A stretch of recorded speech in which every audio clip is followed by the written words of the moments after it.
તો આ સાથે જ ભાવનગરની જનતાને અમદાવાદની સાબરમતી રિવરફ્રન્ટ જેવા દિવા સ્વપ્ન દેખાડવામાં આવ્યા, પરંતુ વાસ્તવિકતા કંઈક અલગ જ જોવા મળી। ભાવનગર શહેર માટે મહત્વનું ગણી શકાય તેવું કંસારા પ્રોજેક્ટનું કામ ધીમી ગતિએ જોવા મળી રહ્યું છે।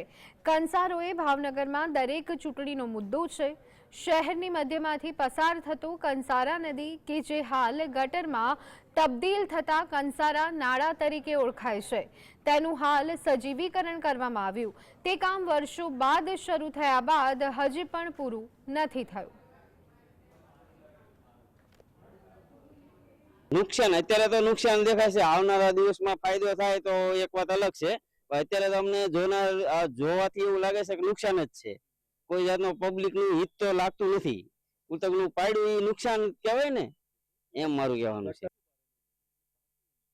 છેલ્લા 4 વર્ષથી કંસારા પ્રોજેક્ટમાં શુદ્ધિકરણ કર્યા બાદ કોઈ પણ સુધારો વધારો કરવામાં આવ્યો નથી કે સાબરમતી રિવરફ્રન્ટની માત્ર અને માત્ર મોટી મોટી વાતો કરી લોકોને ભરમાવવામાં આવ્યા છે।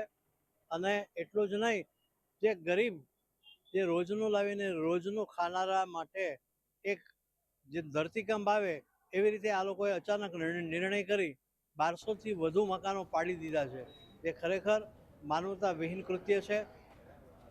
અને અમે ઘોઘા જગતનાકા 14 નાળા વિસ્તાર આજુબાજુ રહીએ છીએ અને વર્ષોથી જે અમારે જે સરકાર દ્વારા જે રજૂઆત કરવામાં આવી હતી કે ભાઈ કંસારા શુદ્ધિકરણ પ્રોજેક્ટ દ્વારા અમદાવાદના રિવરફ્રન્ટ જેવું સરસ મજાનું આપણે કંસારા પ્રોજેક્ટ તૈયાર કરવાનો છે।